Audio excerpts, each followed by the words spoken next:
Hello, everyone. I hope everyone's doing well. It's Francis Widdowson here. Whoa, Daddy. So, University of Manitoba. We're going in. Daniel Page and I. Daniel is a friend of mine. He's also a videographer, a computer science professor who actually did many of his degrees at the University of Manitoba, not his PhD. That was at Western. Anyway, he's familiar with the University of Manitoba and has actually been documenting the madness that is unfolding there with respect to equity, diversity, and inclusion ideology. Anyway, Niigaan Sinclair did a hit piece on me in the Winnipeg Free Press yesterday where he made up a whole bunch of things, and I used to call Niigaan Brainless the Second, and everyone ragged on me because I was not being professional and so on. So I'm not going to insult him anymore because I don't think that's appropriate now in this high intensity level thing. And what I want to do is I want to invite Dr. Sinclair to come and join me in this event that we're going to be having on September 25th. So the plan is to go to University of Manitoba on September 25th to discuss the claim the grave error at Kamloops was a hoax. Now, Dr. Sinclair seems to think that this is a talk that I'm going to be giving, but that's not the case. He hasn't been reading very carefully, and I know it's hard for him to read carefully because he comes from an oral tradition which had not yet developed writing, and perhaps he wants to recapture the orality, and so he's not reading things very, very carefully. But anyway, I am going to be hosting this Spectrum Street Epistemology session, which is a method that's been developed by Peter Boghossian. Peter Boghossian was a professor who was pushed out of Portland State University. He's developed this kind of Socratic method that has got 7 mats, strongly agree, strongly disagree, and then gradations in between. That's why it's called Spectrum Street Epistemology. And what you do is you have any claim that you want. Francis Widdowson is an unkind person or something like that. Like that can be the claim. And then you're asked, where do you stand on this? And if you're going to say, strongly agree, then you would ask, why do you think that that's the case? Why are you so certain that Francis Widdowson is an unkind person? And you could say, because she was calling Sean Carlton uber clown and Niigaan Sinclair brainless the second, and that is a very unkind thing to do. So for that reason, I have decided no longer to call Sean Carlton uber clown and Niigaan Sinclair brainless the second. So, and does that make me more kind? So if you were to know that Francis Widdowson was no longer going to be calling Sean Carlton uber clown and Niigaan Sinclair brainless the second, and she said, I've had it with my unkindness, I'm turning over a new leaf, would that make you move to the agree or the maybe neutral? You're just going to wait and see whether she again refers to Sean Carlton as uber clown and Niigaan Sinclair as brainless the second, and then you'll make your decision then, or whatever it may be. So you can look at any claim that you would like, but we're doing the Kamloops Mark Graves grave error at Kamloops is a hoax. And I should mention, it's not because I believe that myself. Often I will have Spectrum Street Epistemology sessions on claims that I do not actually believe. I'm just putting it out there because that claim has been made. It's been made by, I believe, Jaime Rubenstein has made that claim. I think Tom Flanagan also said that he believes that. Michael Melanson, who just posted on Facebook that he strongly agrees with that claim. So there's a number of people making this claim, and we just want to see what evidence there exists for that claim. And it's possible that people are making the claim, once they hear the evidence, they might become less certain that it is a hoax and think that, oh no, it's really a deception that many of these Aboriginal leaders believe. And in response to this hit piece that Niigaan Sinclair did about me, not Brainless the Second, because I'm not calling him Brainless the Second anymore. So it's not Brainless the Second, it's Niigaan Sinclair. he, I was saying to him in response that like many Aboriginal leaders seem to really believe this, and Ted Godfreyson Jr. is one of those leaders. And Ted Godfreyson Jr. has said on many occasions after it has been known that only anomalies were found, and the Kamloops Indian Band, in fact, put it on its website that anomalies, not unmarked graves or children's remains, have been found. He continues to make this claim in what appears to be a very genuine way. So I suspect he has just absorbed that cultural feature of traditional Aboriginal societies where it is very disrespectful to challenge the claims of not what's called knowledge keepers. And because the knowledge keepers have said that they believe that children are buried in the apple orchard, Ted Godfreyson Jr. feels that it is necessary to support the claims of the knowledge keepers. And that's not a hoax. That is just absorbing some cultural features, which is making him prone to believe untrue things, because we cannot trust what it is that the knowledge keepers say, because they can be mistaken. They can have misremembering. They can have heard stories of other people, which turned out not to be true. In fact, many of these claims seem to be based on hearsay, which has a lot of problems. Anyway, so I think this is going to be a very interesting event on the 25th. So it's on September 25th at 1:00 p.m. Central Time. So that's in Winnipeg time. I believe, Todd, there's going to be someone filming, and Daniel's going to be filming. I'm hoping someone can live stream it, but I have no control over that. What else? Anyway, but the president has decided that he's going to give his opening remarks at 1:00 p.m., the same time as our event is happening at University of Manitoba. Maybe it's an accident that he chose 1:00 p.m. I somehow doubt it.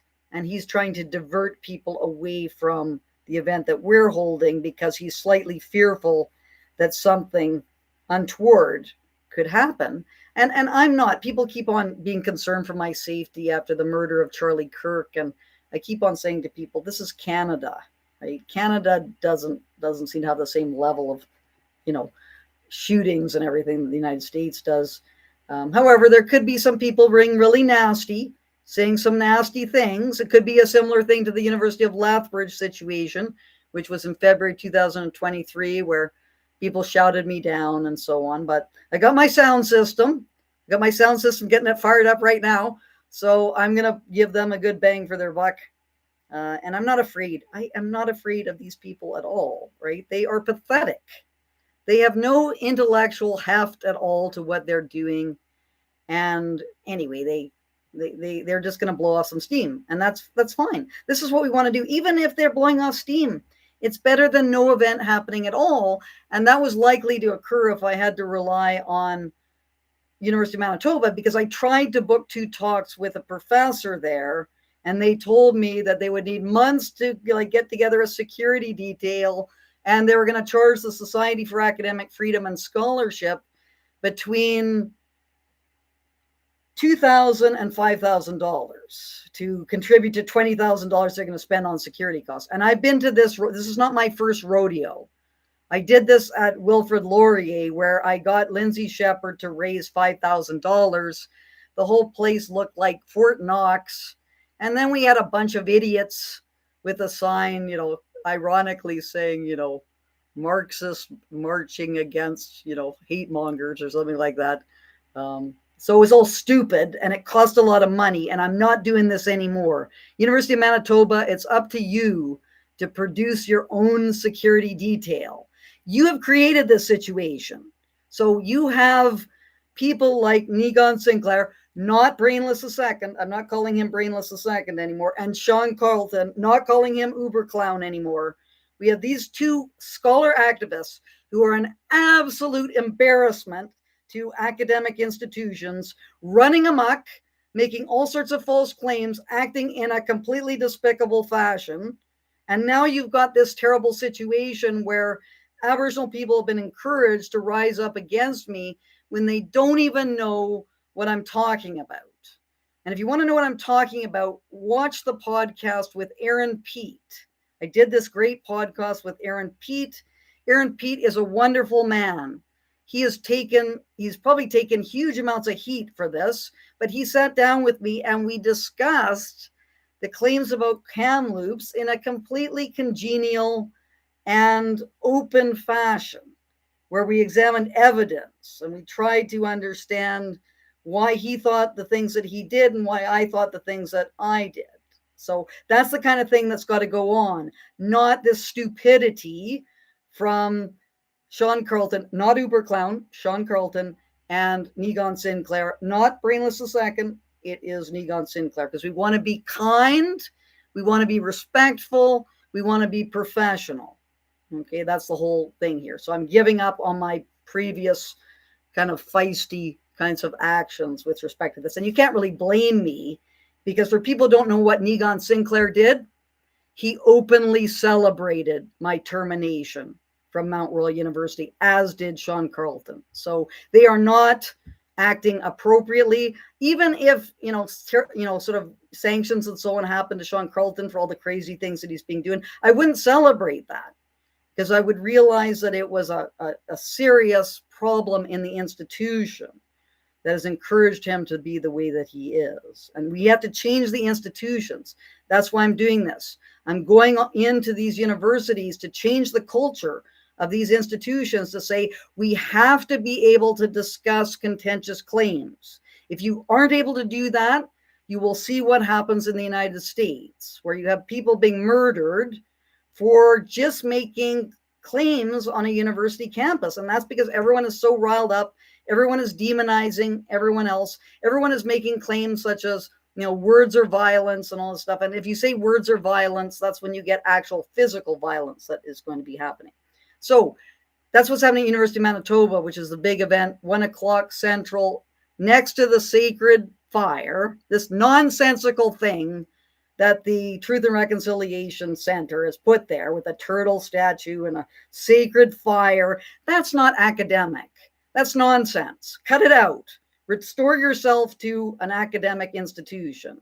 They're doing something like having orange shirts with things you want to put on them, and then they're going to put them in the sacred fire to commune with the ancestral spirits or something like that. Get a grip, people. This is not academic kind of discussions anymore. And because we don't have academic discussions, we have the kinds of claims that are being made about Kamloops, which resulted in all sorts of churches being burned and the flags being flown to half-mast. And we had this stupid holiday on September 30th, which it was the Kamloops false claim that got the catalyst going for that to happen. So we just got huge amounts of falsehoods that we're building a whole bunch of other things on, and that's just not correct. So University of Manitoba on the 25th, that's what we're going to be doing. I'll probably be there a bit earlier than 1:00, just because the president is giving his remarks at 1. So anyone who wants to come and watch the president thing will probably be there somewhat early to allow people to do both things. It's probably going to be live streamed, the presidential stupidity. That president, Hall of Shame. Your university is in the Hall of Shame. You do not deserve to head an academic institution, and you should resign immediately, because you do not have the skills or the academic fortitude to defend your institution from the crumbling that is going on right now. So just resign now and bring in some real academic to run this institution, or change what you're doing, because what you're doing is not going to help at all. It's seriously causing harm to your institution. That's University of Manitoba. Then we have University of Winnipeg. And I haven't had any interactions with the University of Winnipeg, so I have no idea what's going on there. But because I want to hit, as many campuses as I can, I've already done my stuff at University of Manitoba. We're going to go into University of Winnipeg at 2:00 Central. And the claim is going to be, quote, residential school denialism, unquote, because that's what it's called, is a barrier to reconciliation. Now, remember, the claims that you give in street epistemology are not necessarily the ones that the facilitator believes. And I would be on the strongly disagree mat with respect to that. The reason why I have chosen that claim for the University of Winnipeg, and we're going to be in front of what's called the castle. There's a green space in front of the castle, which is right across from the CBC building, evidently. So, hey, CBC, if you are an actual journalistic entity and not just captured by woke ideas, why don't you come out and cover this situation? Anyway, we're going to be there, the green space in front of the castle, which I believe is called Wesley Hall. That's going to be at 2 p.m. Central. And the reason why I've chosen that claim is because Niigaan Sinclair, not Brainless II, because I'm not calling him that anymore, is on the Truth and Reconciliation Center's idiotic YouTube stuff that they do, which is on, you're going to have him confronting residential school denialism. And he argues that this is one of the main barriers to reconciliation, this quote unquote residential school denialism, which is, let's be honest here, an attempt by people like him to intimidate people and stop them from critically analyzing these false claims that are being made all over the place. So what I'm going to do is Daniel Page, my great videographer in Manitoba, we're going to listen to that session, that 1 hour session, and we're going to take some notes and compile why it is that Niigaan Sinclair, son of Murray Sinclair, so we all got to honor and respect him, why he believes that it's a barrier to reconciliation, when in fact it's the very opposite, right? Denying that the denialism that they're talking about is what it actually means is denying that the residential schools were genocidal. And for people who don't know this, the historian, the very, very, well-respected historian, J.R. Miller, who has done most of the work, scholarly work on the residential schools. I disagree with him on a number of things, but he's an actual academic. He's not an activist. He argues that the residential schools weren't genocidal. So is Niigaan Sinclair calling J.R. Miller a residential school denialist? Right? If he is doing that, that is a serious criticism of one of his colleagues, and he should substantiate that. But no one ever mentions J.R. Miller because they know that will not be looked kindly upon by other people. Whereas if you insult Frances Widdowson, who gives a damn about that because, she's this horrible person who harassed her colleagues at Mount Royal University, harassed Gabrielle Weaselhead when she said that Indigenous science is not science. And that was very, very upsetting for Gabrielle Weaselhead. And Gabrielle Weaselhead had to file a harassment complaint against Frances Widdowson. She had to be pushed out of Mount Royal University because Gabrielle Weaselhead felt unsafe about this situation. Anyway, my phone's ringing. Anyway, so just to recap, we're going in on September 25th, 1 o'clock p.m. Central at University of Manitoba. I'm happy to engage with Niigaan Sinclair or Sean Carlton if they want to show up. Then on September 26th, which is the Friday, we're going into University of Winnipeg at 2 p.m. Central in front of the castle, which is evidently this large building at the University of Winnipeg called Wesley Hall, I believe. It's going to be out in the green space, and we're going to look at the truth. And so the first one, claim at University of Manitoba, is on the grave area at Kamloops was a hoax, right? And that's not, I don't agree with that claim. I would slightly disagree because I don't think the word hoax is a way to describe this, although I can be moved. That's why I slightly disagree, because it wouldn't take that much to convince me that it was a hoax or move me.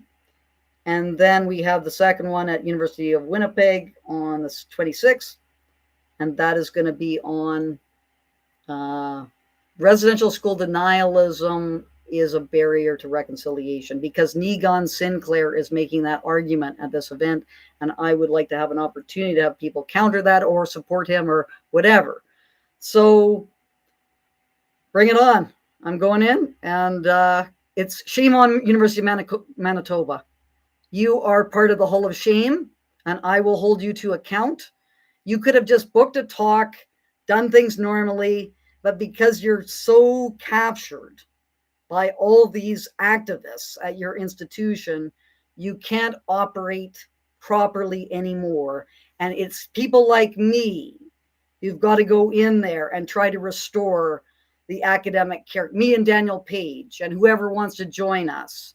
It's up to us to go in there and oppose what you're doing to your once great institution. Because I think University of Manitoba used to be a normal academic institution, which has just been overtaken by activism.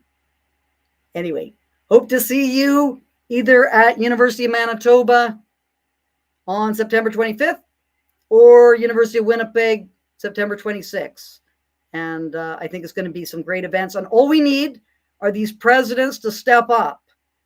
Tell your activist, the activists that you're pandering to, that this is an academic institution and this is where you discuss contentious claims. And if anyone's going to do anything stupid, they're going to be subjected to code of conduct violations, and we're going to have security there, making sure that an actual event, the first actual academic event that is going to take place at the National Center for Truth and Reconciliation, is going to be able to happen in front of the sacred fire in the middle of the turtle statue, to show that kind of symbolism does not belong at a university. And if we're going to call it a fire, we should call it the fire of truth seeking.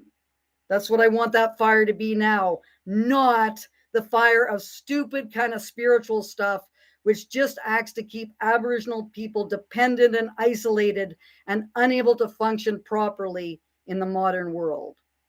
Thank you very much. I'll see you in Manitoba.